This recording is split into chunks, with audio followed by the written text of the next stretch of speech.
let's go. Good, good. Good. Ngay con gái á.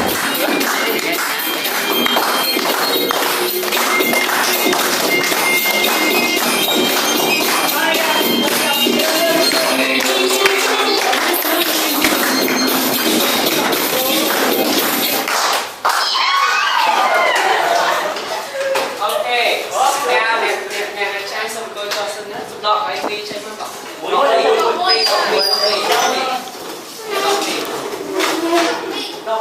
đọc đi.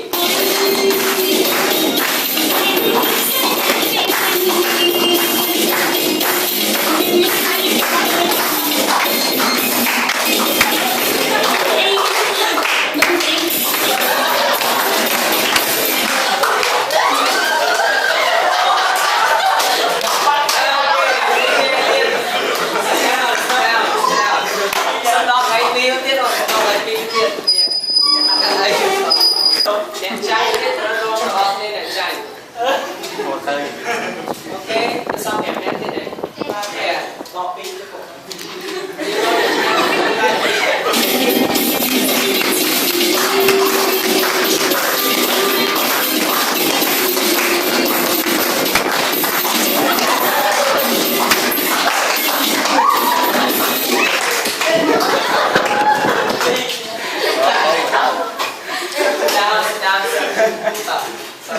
Đọc mình như làm hết coi nữa.